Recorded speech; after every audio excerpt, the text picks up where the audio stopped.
Everyone, we are live streaming now. Oh, wait a bit. It looks like we're still waiting for people, right? Yes, we are. I just started the stream because it takes a few minutes to get going. Okay.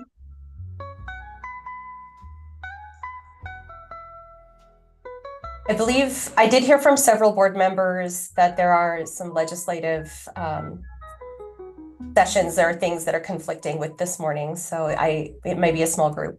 Okay. I know our board is at the state school board Yeah. here.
I got to start the screen share.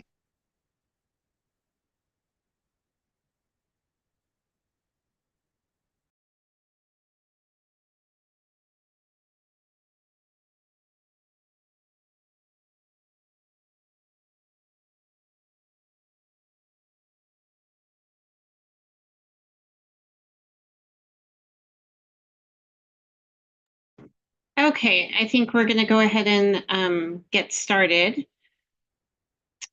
Welcome, everybody. And I know we still have a few people coming on. I wanted to start this morning with board-related announcements. The first announcement is that every March, the board members from the city, the county, and APS are assigned. So we look forward to Commissioner Frank Baca will be joining us from the county, and other new faces that might be joining us next month. The board chair seat also rotates in March, so this is my last meeting as board chair.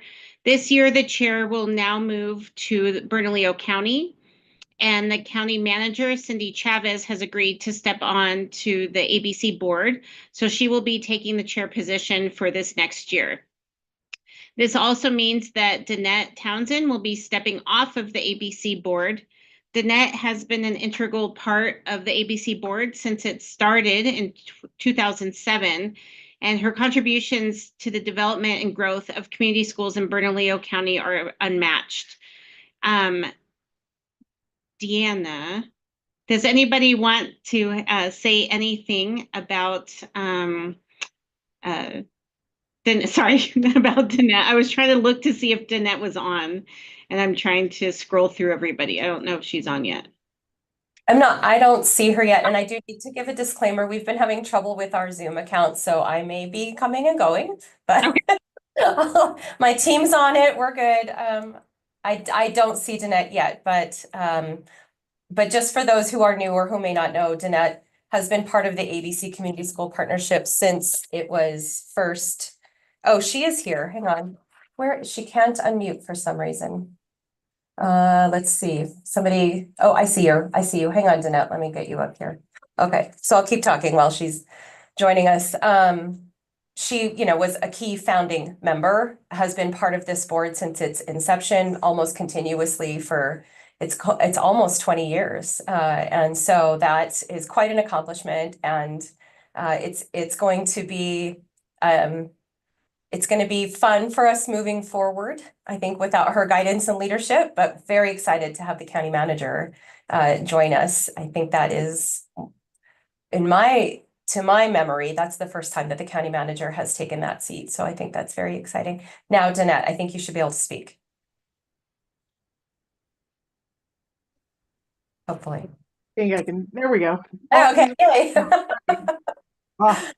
Ah, well, thank you for the kind words. I think, I'm not going to be involved in community schools, but I am excited for the county manager to be a part of the ABC board and help to align the work. I think it's a really difficult task to align the work of such large organizations that are all trying to get things done and not sit on things and take forever. And so, we know collaboration takes time.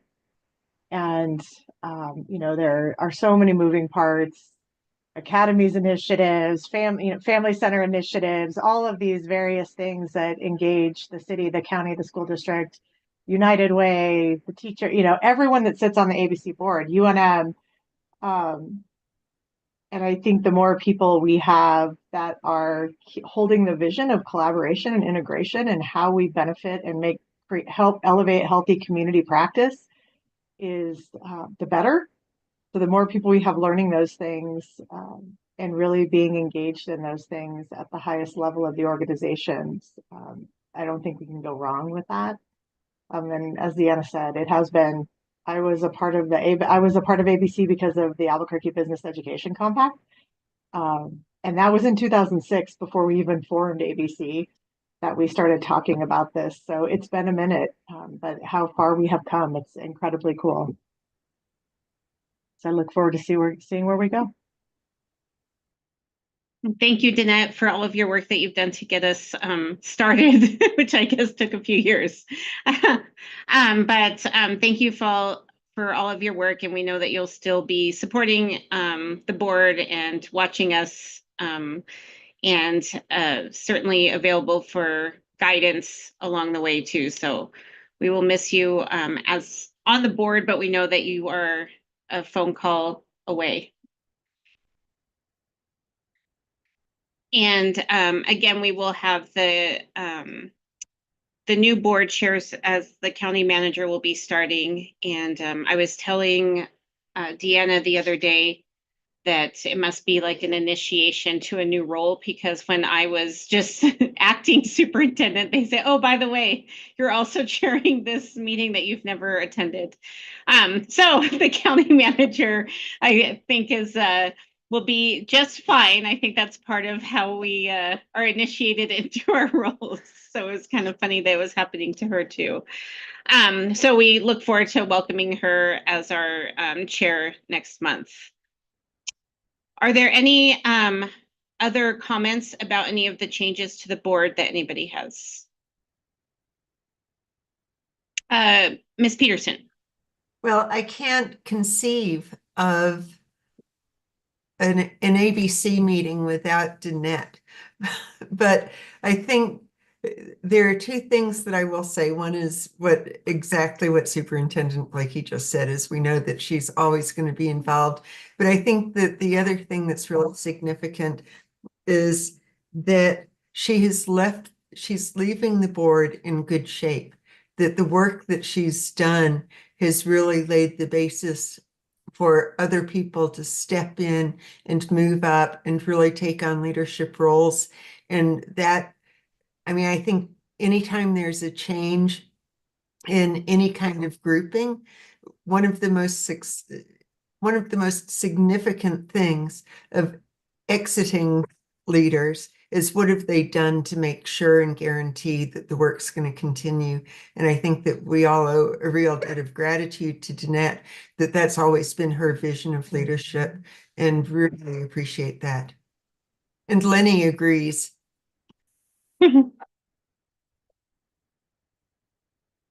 Any other comments? Thank you, Barbara.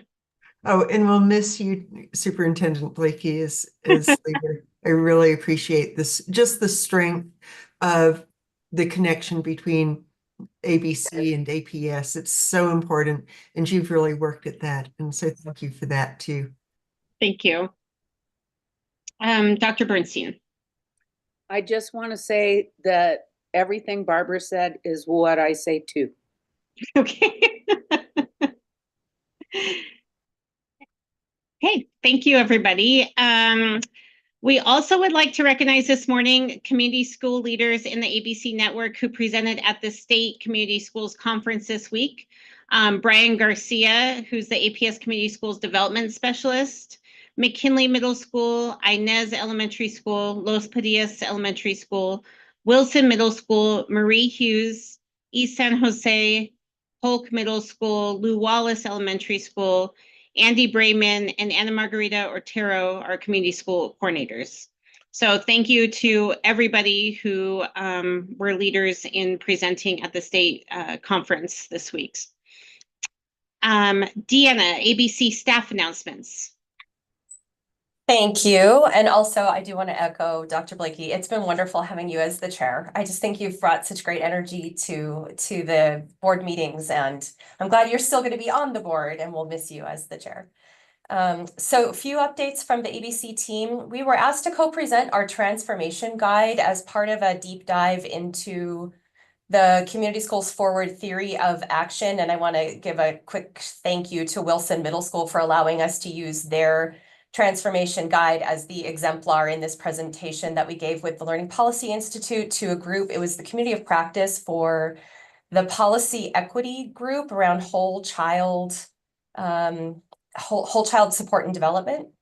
And as a result of that, we've now been invited to meet with the Community Schools Learning Exchange in California and the National Center. I just got an email last night from the National Center for Community Schools in New York to share that tool with them. So congratulations just to our community school coordinators and principals who are really being so diligent in putting the theory of action into place and letting us gather all that data in these tools so that we can demonstrate the really exemplary work that our community schools are doing nationally. So that's one announcement. We also have a really fun opportunity tomorrow, and we're going to put the link in the chat if anybody would like to join. We've been invited by the University Assisted Community Schools National Network, which is housed at the University of Pennsylvania, to present on a webinar with them about our collaboration with the UNM School of Law, which kind of started with the formation of the Learning Together Child Care Center, which was formed in 2017 and has continued and grown as a parent-owned, cooperatively owned business in Albuquerque. And so those two, they were former moms, or actually one of them might still be a current mom at Manzana Mesa Elementary School, and they are now business owners and they are operating in other schools in APS. It's a very exciting story. And the School of Law was a huge partner in making that happen. And then from that project, our partnership with the law school has really grown and developed into lots of other exciting, cool projects. So we're going to be talking about all of that with University of Pennsylvania and UCLA tomorrow on this webinar. So please feel free to listen in. And they are going to record it and add it to their resource library. So we'll be immortalized at the University of Pennsylvania. So that's really fun. Also wanted to mention a thank you to Dean Goodrich, who's one of our board members, for inviting us to come and speak to his faculty in a few weeks, just about this idea of how universities can really support community schools and how it's a mutually beneficial relationship and partnership, especially considering the fact that there are faculty and grad students and doctoral students who need to conduct research or look into ways that the university can really interact with the community. And community schools are, of course, a perfect venue for that to happen. So we're excited for that opportunity. So thank you for that, Dean Goodrich.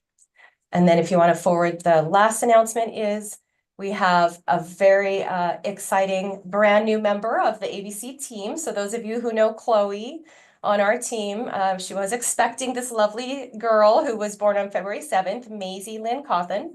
And if anybody's interested, there is a meal train going around for Chloe. We can get that link out to you if you'd like, but she's adorable and perfect, and we're very proud of Chloe, although we do miss her on the team. But what a great reason for her to be absent for a little while. And that's all the announcements from the ABC team. Well, congratulations to Chloe and to the team. So thank you very much for sharing that with us. Do we have a quorum? Yes, we do. Okay. Can we have a motion to approve the agenda? Motion, this is Counselor Rogers to approve the agenda. Thank you. Do we have a second? I'll second. This is Barbara. Thank you. All in favor? Aye. Aye. Yes. Aye. Okay. And looking at the January minutes, you'll see in the agenda, do we have a motion to approve the minutes? I'll move to approve. Thank you. We have a motion and a second. All in favor? Yes. Great. All right. Thank you. And so on to the next agenda item. And for the next agenda item, we would like to frame our community school supportive infrastructure discussion today around teaching and learning in community schools in honor of the memory of one of the pioneers of community schools who we lost recently, Dr. Vi Flores. Vi was a champion for education, a bridge builder, and a relentless advocate for students and families across New Mexico. As a founding member of the ABC School Partnership, she played a pivotal role in shaping a collaborative approach to education that continues to serve as a model for the state. Her vision and leadership were instrumental in launching the first Community School Coordinator Institute in 2014, ensuring that those at the heart of this work had the training and support needed to transform schools into thriving community hubs. She was instrumental in bringing the University of New Mexico onto the ABC board as an official member and served as the university's first representative. She understood that lasting change required cross-sector collaboration, and she dedicated herself to forging the relationships necessary to improve educational opportunities for all. Beyond her contributions to community schools, Vi's influence extended to higher education, where she worked tirelessly to strengthen partnerships between institutions and communities. In founding the Albuquerque Teacher Residency Program, she insisted on placing the teacher candidates within community schools, recognizing the valuable experiences the resident teachers would have in community schools. Her legacy is deeply embedded in the work we continue today.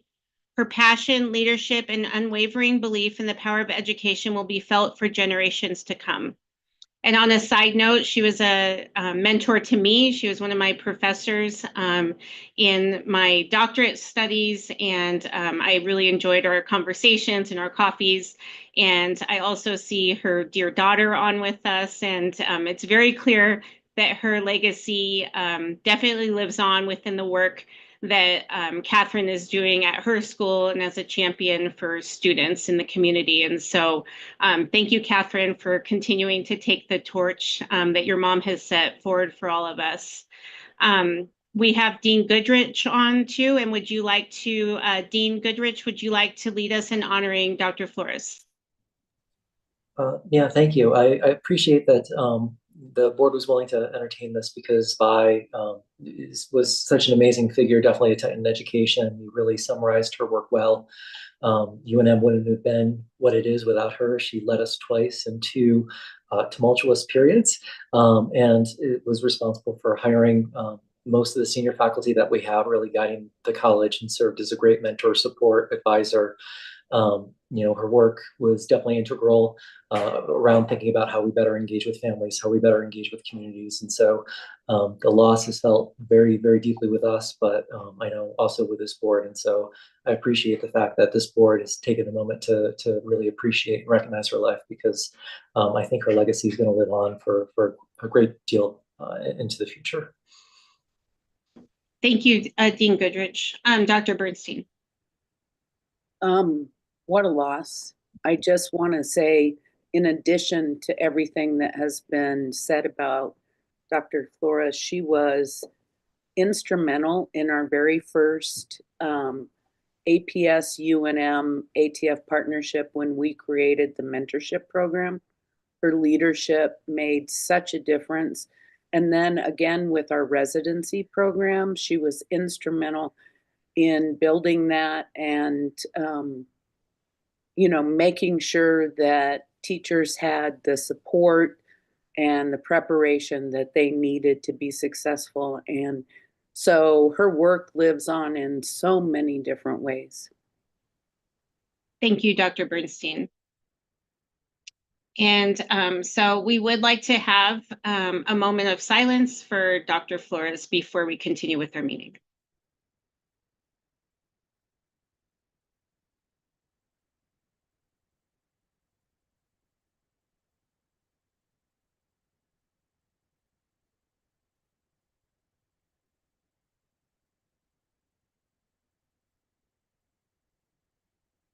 Thank you, everyone, and we will continue this work that she has set forward for us and make her proud of the work that we do for our community. We'd like to turn this over to our ABC community school resource teachers to talk about that work of how we combine teaching and learning in community schools, which is such a great segue to the work that Dr. Flores has put forward for us. And so we have our community school resource teachers, Robert Donovan and Dr. Sonia Romero Autry, and they're here to share their work with us. And then Dean Goodrich will also talk about the Lead and Learn Advisory Committee. So with that, Robert and Sonia.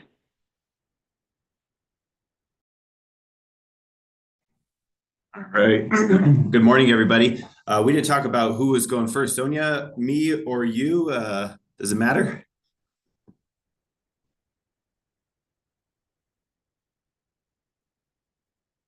Okay. Well, I'll go ahead and just take the lead. I think it's you. Okay. All right. Thank you, Superintendent Blakey and ABC Board for inviting me today to share about my work with you all and for those watching online. Before I talk a little bit about my role as the community schools resource teacher, I wanted to share a little bit about my background. Until moving to Albuquerque in 2021, I was a public school teacher in a Title I school in Pueblo, Colorado, where I taught 8th grade social studies for 7 years. In 2018, I was first introduced to the community school strategy, which I quickly gravitated towards as an innovative approach for doing school differently. Fast forward 7 years, and I've had the fortunate opportunity to continue learning and supporting implementation of the community school strategy in my new role.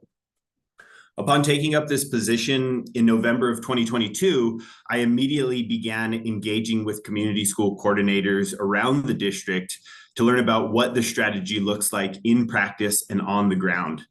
I wanted to hear directly from those closest to the work. So in addition to the over 100 one-on-ones I've had with community school coordinators across APS, I've also sat in on over 100 principal coordinator meetings at 92% of the community schools in our district. The goal of participating in these meetings is to learn about how teachers are leveraging the strategy inside of the classroom with a particular focus on the key practices of rigorous community-connected classroom instruction and the culture of belonging, safety, and care. The insight I gather from these schools is then taken back to the ABC team and the community school development specialist for further discussion at our weekly alignment meetings. The initial engagement with principals and coordinators led me to joining staff at roughly 30 community schools for community schools overview, or 101, or refresher as we call it, with some electing to go deeper in this work through focus groups, staff one-on-ones, and now several of those schools who I've been working with are having me routinely join them for teacher collaboration time. At a number of those schools who received the 101 or refresher this year, we also use the opportunity to gather quantitative data directly from teachers, administrators, and support staff. Among the valuable insights we received, one key takeaway from these surveys was the need to deepen educators' understanding of the community school strategy. Of the 250 staff members who completed the survey at 9 schools, 56% indicated they held a basic understanding to no understanding at all of the community school framework. Additionally, 53% of respondents across the 9 schools indicated they didn't know what their colleagues thought about community schools or what it was, or that they didn't share a similar understanding of the strategy, highlighting the need and importance of the strategy to be embedded and integrated in how the entire school operates, and not something that only lives in the office of the community school coordinator. As an innovative strategy rooted in transformation, the data shows us of a valuable opportunity and need for community school educator development in order to truly see the transformational potential for students, families, and our communities. This can be witnessed through educators fully leveraging the assets of their community to inform and enhance the instruction they deliver, as well as the ability to tap into the cultural capital and funds of knowledge students and families bring into the school, resulting in greater student agency and parents and families who are active partners in supporting their children's education. For those schools who have elected to go deeper into community school educator development work, the willingness of teachers to embrace the framework as a viable strategy that supports teaching and learning in the classroom was the result of countless hours of planning and relationship building to ensure we created truly collaborative spaces where teachers felt heard, valued, and saw how their voices informed decisions. We devoted time for reflection and introspection so teachers could take a step back from the whirlwind to think more deeply about their practice and explore what it really means to be a community school educator. The ongoing engagement and co-creation of these spaces with educators allowed them to better understand how to access the supportive infrastructure that comes along with being a community school.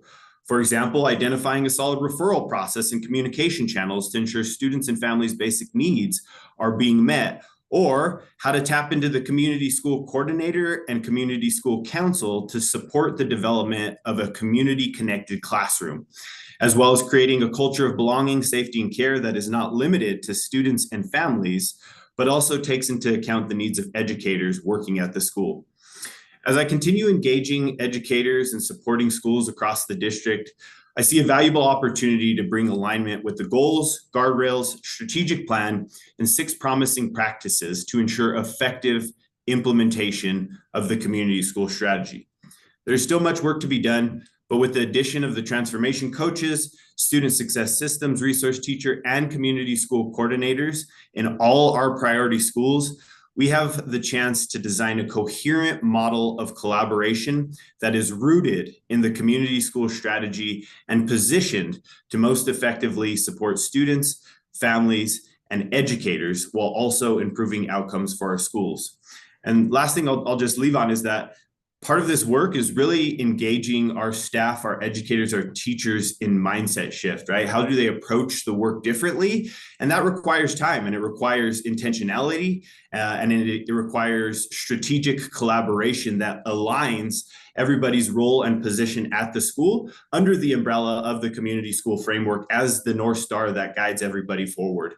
And so it's ongoing. I'm fortunate that I continue to be invited back into schools, and I look forward to continue working with our educators at community schools all across APS. Thank you for the time, and I'll pass it over to Sonia. Well, good morning, Dr. Blakey and esteemed board members. I really appreciate the opportunity to share my experiences in my current role as a community school resource teacher. I'm nearing my completion of my 28th year of teaching with APS, and I have been a union member throughout my entire career, and I've served as a union leader within the Albuquerque Teachers Federation for about 10 years. While I was teaching at Lew Wallace Elementary, and then of course during my community school work within ATF, I was primed to understand what it meant to be a community school teacher, but I didn't fully grasp the extent of its potential until years later. So now in my current position as the community school resource teacher at Hodgen, McKinley, and Del Norte, or AHI, all hands in as we call it, this opportunity represents something that I have eagerly embraced, which is drawing upon my extensive experiences as a classroom teacher. But also I've personally benefited from the resources, supports, and strengths that are inherent to community schools and the teachers within community schools. Having served as a foster parent to several of my former students from Lew Wallace. With the support and guidance and expertise of our educators within APS, the ABC collaboration, AFT, and ATF, and certainly APS, we have created spaces and opportunities for teachers in community schools to learn and understand what it means to be a community school teacher. And I have been fortunate enough to facilitate many of these professional learning experiences for our educators. So some of the work that we have done has included vertical articulation throughout grades K through 5 at Hodgen Elementary School, and then some transitional grade vertical articulation work, 5th grade to 6th grade, and then 8th grade to 9th grade. As the all hands in team, or Hodgen, McKinley, and Del Norte, we have embraced the motto that slow is smooth and smooth is fast, knowing that in order for our work to have an impact, it has to be intentional, collaborative, integrated, and certainly continuous. We began our work with first unwrapping the standards. And we did that so that we could have a full grasp of the standards and how teachers can have agency within their classrooms by understanding the unique communities of their classrooms and their schools to support the whole child. There was so much rich and powerful conversations at each grade level and during and after unwrapping. But for me, the real magic was when the teachers saw the endless potentials and possibilities beyond the curriculum to support their students, the whole child, by using the wealth of community supports that are available to them to create rigorous community connected classrooms. We were able to replicate this work with the transition grades 5th through 6th from Hodgen. We invited Bel Air and McKinley 6th grade teachers, and then again with McKinley 8th grade teachers, and then the Del Norte High School 9th grade teachers. Overwhelmingly, the teachers indicated in their surveys that being a teacher in their community school enhances their teaching practice. So then the next step was to create space for the teachers to observe each other through observational rounds, and then having an opportunity to collectively explore with each other different opportunities within their content areas by using the standards as their guide. And the feedback was also overwhelming and positive regarding how valuable and meaningful that time was spent together. It allowed our teachers time to explore, reflect, and ultimately determine how they can strengthen their practice as community school teachers, thus elevating their community school. The data collection that I gathered from the teachers indicates that they would like this work to be continuous and collaborative in all ways. Currently, we are in the next phases of creating learning experiences for our transition grade students by visiting each other's schools and by also creating opportunities to engage our families and communities as to what to expect when students transition to 5th grade and to 6th grade and 8th grade to 9th grade in a really intentional and purposeful way. As of yesterday, we have confirmed a date with McKinley and the educators from CNI to work with the McKinley staff to also unwrap standards and do a deep dive in what it means to be a community school teacher at McKinley. We will also continue this work at every grade level and content area at Del Norte High School next year. Other notable work that we have facilitated as an AHI team has been early childhood readiness, where I have facilitated professional development for families in pre-K and kindergarten around readiness, with opportunities for families to learn new developmental skills, take-home strategies, and take-home materials that they can work with their young children on around things like fine and gross motor skills, reading readiness, behavior strategies, home schedules, and other learning opportunities that allow both families and students to feel successful within their community schools. But all of this work meets the road when our teachers use a common language of what it means to be a community school teacher. And like Robert mentioned, we find ourselves in a wonderful opportunity to include more educators in our schools through the addition of transformational coaches and student success teachers, who hopefully can also learn what it means to support and engage our teachers in a community school.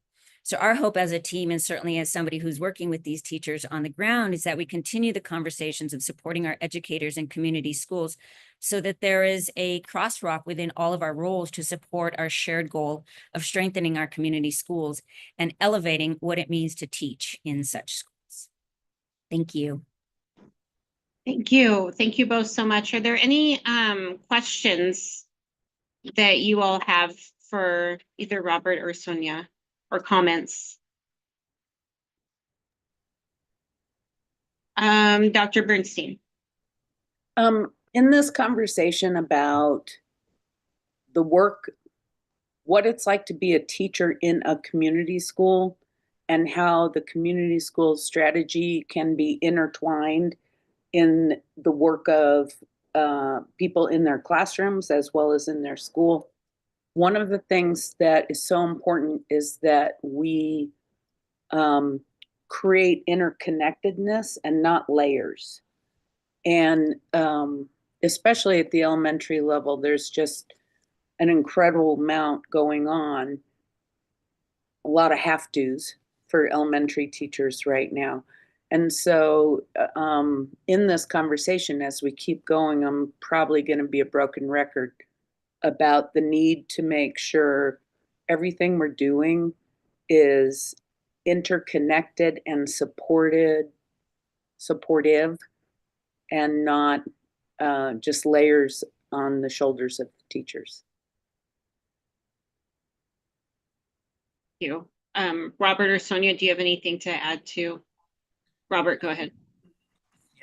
Excuse me. Thank you, Superintendent Blakey. I think you make a very valid point and an important point there, Ellen, in terms of, the goal is that we're not adding more to the plate of our teachers, but how can we leverage the supportive infrastructure that comes along with being a community school, so that one, they know how to get their students and families' immediate needs met without having to go through hoops and go every which way to accomplish that. Or when it comes to, again, the community connected classroom, that they know that a coordinator is there, or the council, to identify those partnerships, to bring forward the opportunities, to do the legwork, to provide some scheduling support, the coordination efforts with those partners, with those field trips or guest speakers, whatever that looks like. But again, the whole idea of community schools is that it's collaborative, it's strategic, and it's intentional. And so when we are implementing it based on the model, right, and when it's everybody collaborating and coming into these spaces, we're able to alleviate some of that load, and they see how to access the support that they need. And if I may just add one more comment, we had a lovely conversation a few days ago, and Ellen drew a beautiful illustration of those layers of what it feels to carry them. And I'm an elementary school teacher, and to the point of that, instead of keeping it up here, if we were to put it underneath us to elevate us, is the goal of all of this work. And working with the teachers, one thing that stood out time and time again was that when the work that they're doing has purpose and meaning, it gives them access to power. And so giving them the agency to also be involved in what it means to be a teacher within a community school, and allowing them to also explore it with their own expertise has been super duper valuable. And that's the data I've collected, that I like it when I can also own it and something is taken off of me to elevate me. And so that's what we are trying to find, that perfect balance. But I do feel we have that, again, that unique opportunity to do, as Dr. Bernstein shared, and Robert and the rest of my colleagues, that braiding it together as opposed to it operating in silos is going to be what functions best. Thank you. Brian. Thank you, Dr. Blakey, Madam Chair, members of the board. Thank you so much to the wonderful presentation from Dr. Autry and Robert Donovan. I just wanted to lift up a couple of things. One is the critical nature of principal leadership in reference to this effort, knowing that as instructional leaders, they have been really open to what Robert and Sonia have been able to do with staff. And so it's really been a collaborative effort. It really takes collaborative leadership, shared power and voice in that regard. And so I wanted to kind of mention that it's an all hands in kind of approach. And the other thing, Madam Chair, that I wanted to lift up is really being able to elevate the excitement around this effort.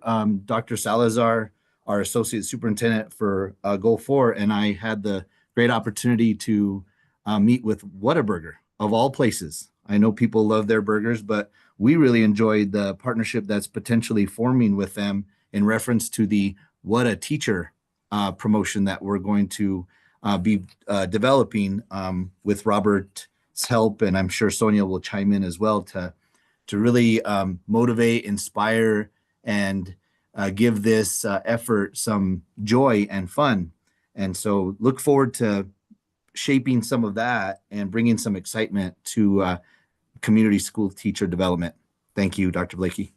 Great, thank you, Brian. They also have a really good grilled cheese. I don't eat hamburgers, but their grilled cheese is good. And I talk about it sometimes with principals and teachers as far as, we've done a lot of work in the district on this concept of teaching to the top. So you're like teaching to the highest level student. And a lot of times people get a little concerned about it because of the students who are coming from, backgrounds where they have a lot of trauma or they don't have food. And us as educators having this sense of worry of the kids that if we push them too hard, that they'll kind of crack because their infrastructure in their lives isn't strong enough to challenge them in those ways. And I've talked to, in working with schools, that community schools provides that kind of I don't know if you can even see what I'm doing with my hands. I just realized I'm it basically is holding kind of the cradle for them, that it's okay to push on our students and to challenge them because the community school is what's holding them with the infrastructure to carry them through the challenge. And so when we really think of it holistically, that's why I really like that all hands in concept. Is it's okay to push our students even though we're fearful that they have so much going on, because the community school framework is holding them to be able to challenge them in the classroom and do the teach to the top because of the infrastructure that we're all working together on to be able to support students in what we're worried about. If that, so I really like the concept of incorporating what the teacher leadership looks like and how it's not something extra, but it's actually providing you the support so that you can challenge the students, because if you push them that there's something there that's holding them through that challenge. Danette.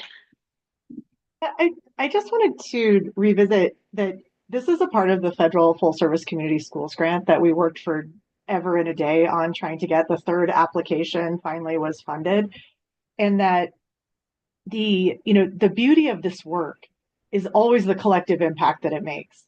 And I think when Deanna and I were at a coffee shop and Deanna's trying to do all the writing so we could work with the grant writer who finally helped us get it funded, that I don't think we really even thought that it could go that it would get this big and go this far and work with Sonia. And if it wasn't for the willingness of leaders within the school district to really braid funding together, but also braid ideas and leadership together, when we work in silos, these things can't happen.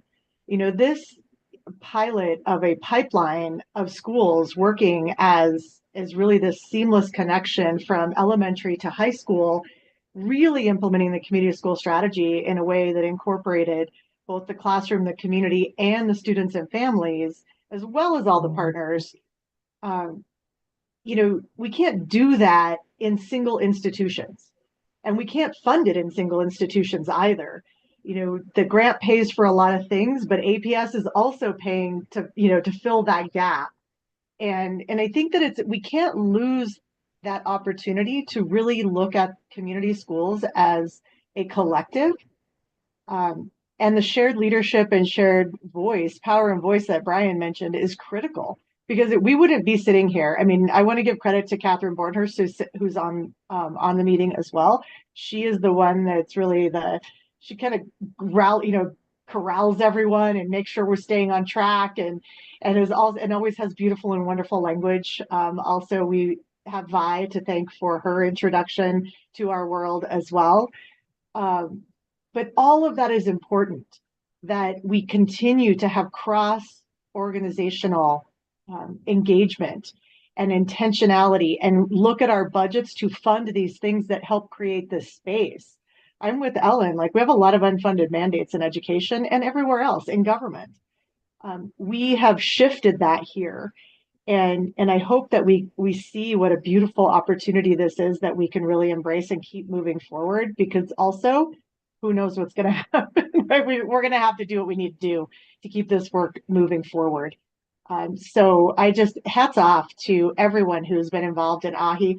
Lindsay Wilwell, also as the project leader, has done an amazing job of just doggedly making sure we meet every little deadline and every little thing that we have to do for the feds.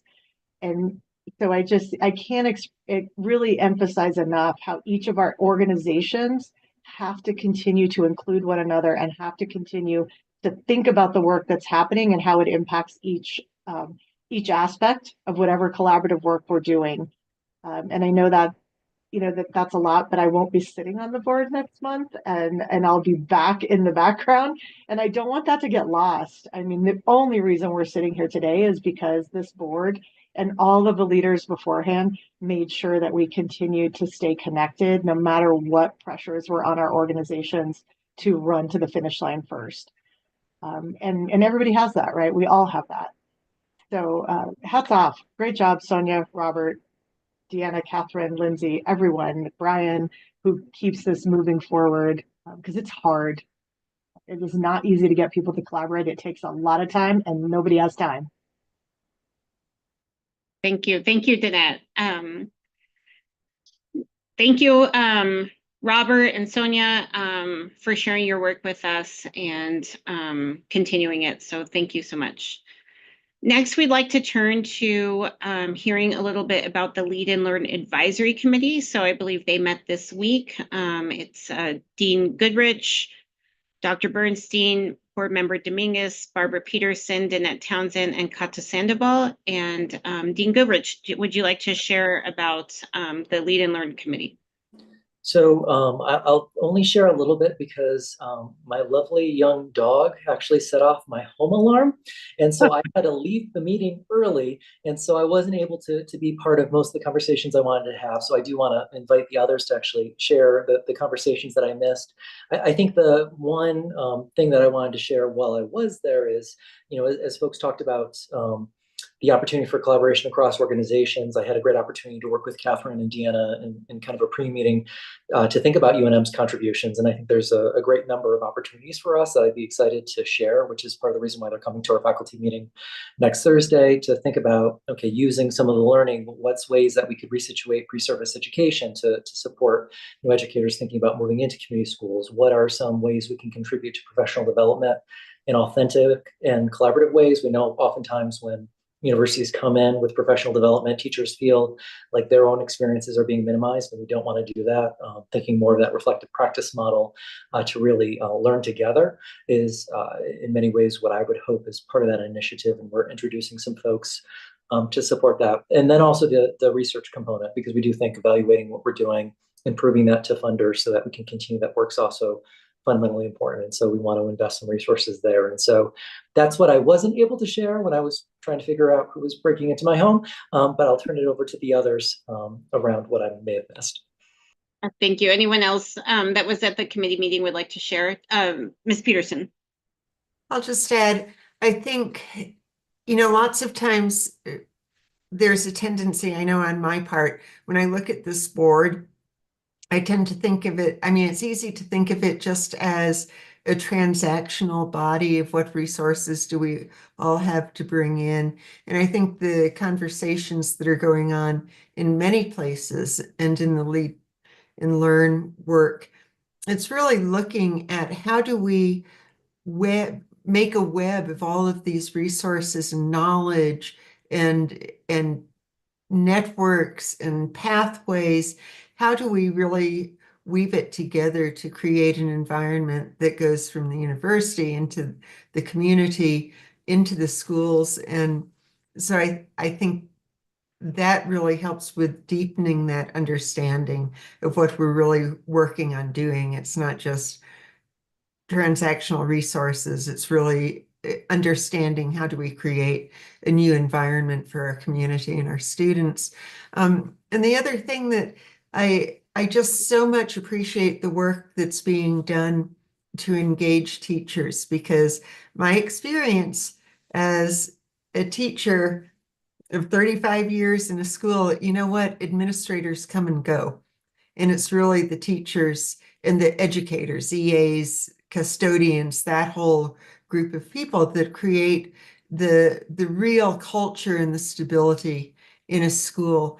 And so the importance of engaging teachers, partly because they are in the middle of, I mean, I don't know if anyone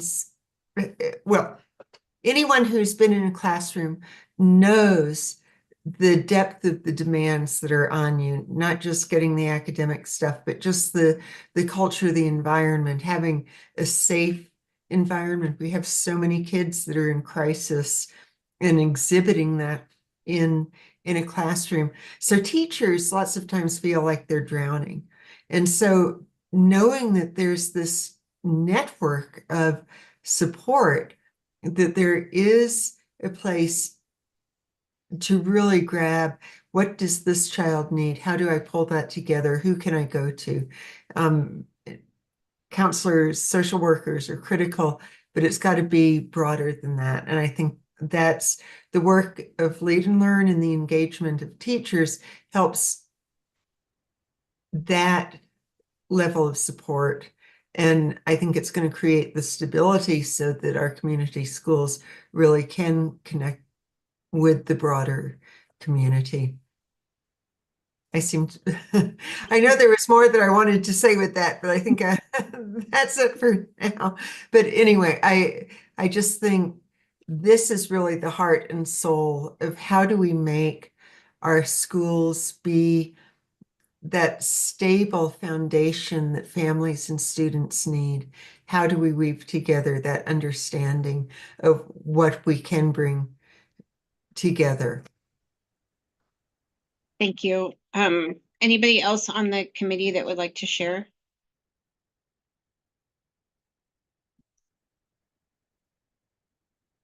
Okay. Next, thank you, Dean Goodrich and Ms. Peterson and members of the committee for your work on this advisory group. Next, Deanna is on to give us a quick report on the Family Housing Resource Center. Okay. Thank you so much. Thank you, board, again, for voting last month to approve moving forward with exploring the idea of a family housing resource center. And I'm very thankful to those of you who connected me to people in your organizations for me to continue sharing this idea. The first step really, I think, in trying to pull together a project like this is engaging the community in a really deep way. So I am trying to facilitate those conversations just in order to gather information, recognize what the existing conditions are, really considering and bringing together folks who have input that's really critical to this idea. And that includes, of course, organizations who are already engaged in this work, as well as folks who have lived experience. And so my update for you today is that I had several meetings. I was able to meet, thank you very much, Director Sandoval, for connecting me with the Deputy Director for Social Services and Connections in the city of Albuquerque. I met with the director of the Bernalillo Housing Department, Bernalillo County Housing Department. I met with the 100% community Bernalillo County Housing Action Team, which is a cross-sector group of folks working in the housing field. I was able to meet with the New Mexico Center for Housing Law. I met with Taylor Cook, who is the Director of Homeless Initiatives in the Governor's Office of Housing, and with Rosalind Gallegos, who is the Youth Homelessness Systems Initiative Director in the Governor's Office of Housing. I was able to meet with Dr. Alexandra Tonigan, who is a research public health analyst. She does evaluation and research with RTI International, and she's agreed to lend her brain to this effort. And you can see on your slide here that next week on Tuesday, in lieu of our traditional community school coordinator professional development, we are hosting a housing education day. And as part, and well, I might as well just announce it now. So anybody who would like to attend is very welcome to attend.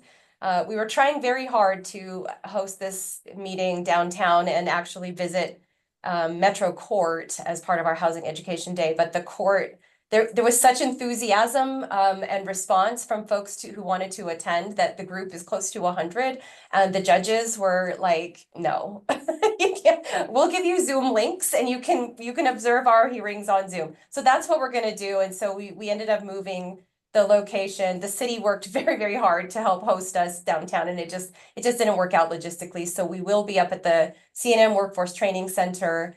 It's going to be a great day and a collaborative effort between the ABC Community School Partnership, Albuquerque Public Schools, leaders, and especially in Goal 4 and in McKinney-Vento. The city, the county, UNM School of Law will bring law students and professors there to help educate us on housing law. And legal aid is going to be there to walk us through their tenant renter's guidebook. And so as part of that day, on the topic of the Housing Resource Center, we will be gathering input from community school coordinators, family liaisons, the McKinney-Vento staff and team, and the attorneys that will be there to help us continue just on the idea of, is this resource center something our community needs? How would it work? How would it function? Who needs to be engaged? Where should it be located? And then we have scheduled follow-up meetings with the Coalition to End Homelessness and the New Mexico Housing Alliance. So this is a lot of folks that have been engaged. I feel honestly like there are probably 150 more people who need to be engaged. And so my ask today of the board is, if you would consider, I'd like to form a working group so that I am not the leader of this, I am the facilitator of this project. And so I would really like to ask if there are people in your organizations, and that could be everyone, UNM, the union. I know that the housing instability impacts teaching. So if there are people that could be assigned to work on this working group, Commissioner Levis.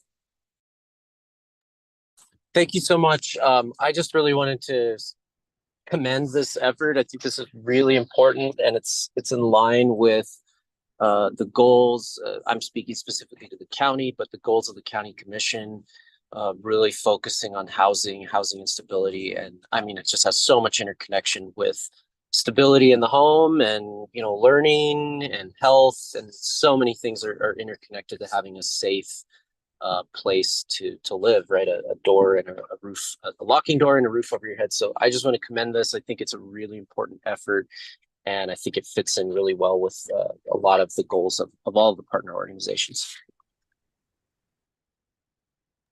Thank you so much, Commissioner. Deanna, I would really like somebody from ATF to connect. So it probably won't be me, but I will work on making sure there's somebody from here involved. We really are worried about housing instability for children. I don't have to tell the people on here the way in which it impacts their education. So include someone. Great, thank you so much. Yeah, I'll reach out and we'll find out who would be the best person to be on that working group. Thank you. Great, thank you. Thank you, Deanna, for sharing that. And I think you're already in contact, but we can, from APS, we can definitely have somebody on there. Okay, I think we just did the board member announcements. So are there any other announcements other than the Housing Education Day, which Deanna just announced? Are there any other board member announcements or any requests from board members? Everybody. Thank you, Chair. Just wanted to give an update. We are doing participatory budgeting in my district, and we had some community schools, Wilson and Whittier specifically, put in a request for our district on a project called 5 Blocks to School. So participatory budgeting is just a way that I'm gathering input from community about what to do with our capital dollars that each council district gets. And then community decides on what gets funded. And so the project for the school is to basically beautify the 5 blocks leading up to the school. There was some research that they showed that doing that actually helps the kids, the neighborhood, as they're getting closer to the school, they feel a physical difference in the environment. So we're taking 25 people from this area to the legislature tomorrow to advocate for more funding, because each counselor gets 1.5 million in capital dollars, which doesn't do a lot, doesn't go very far, but legislators can actually give us more. And that's one, we have about 5 people from Dee and Charlie Ivy and a couple others from the community school there at Wilson, that are going to be going up to talk about more funding so that we can do this project, which will definitely affect Wilson and Whittier, and just making sure we beautify the 5 blocks leading up to the school with murals and trees and art. So I'm really excited, and we're going up tomorrow to just ask for more money so we can make that project happen. So I'm really excited and just wanted to share that with you all, because it's really, this is community telling me, hey, this is what we want to see in our neighborhoods. And it's been a really thoughtful, and it's because of the community, the council, the community school council at Wilson, that really made this happen. So I'm really grateful. That's great. Thank you, Councilor Rogers. And just FYI, I'll be up there tomorrow. So if you need me to chime in on anything, I'm happy to. Oh, I would love to. I'll definitely reach out while we're there so they can see it, because they're so excited. They have been champions.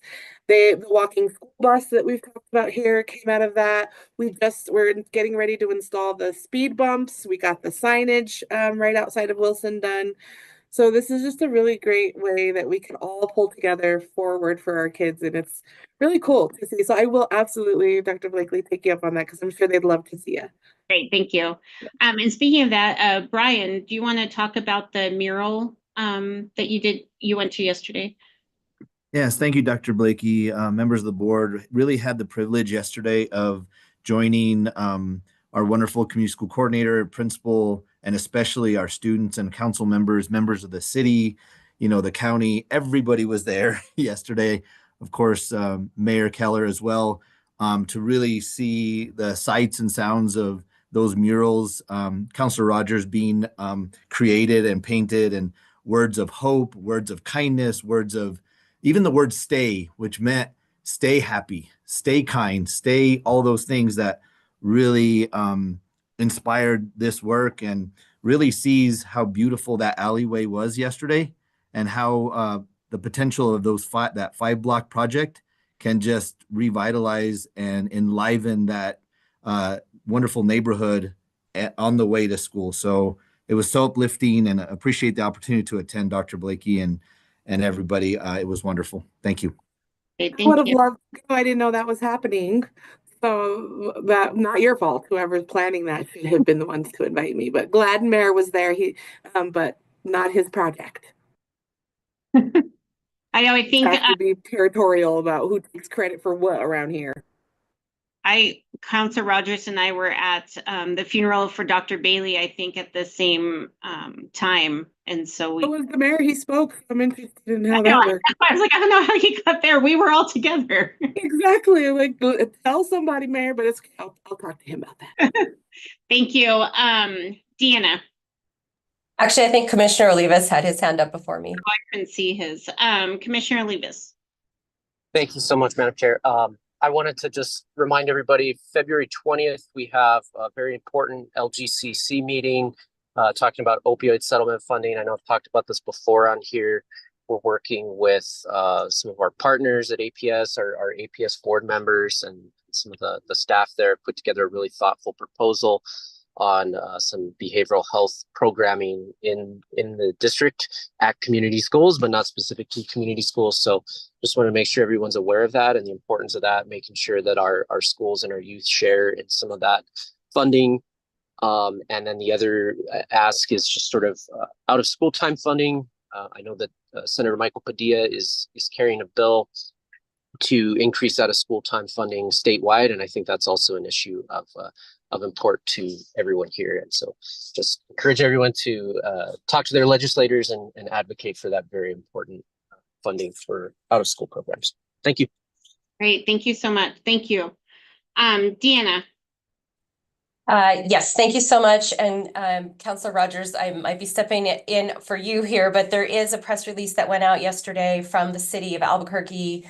There is going to be a, let's see, I believe it's a press conference today at noon at the International District Library to discuss guaranteed income program to support families in need. And I tried to copy and paste it in the chat and I couldn't do it, so maybe we'll send it around, but it is the mayor, the Office of Equity and Inclusion, and this is a guaranteed income initiative in the International District. The principal from Whittier Elementary is named on this press release.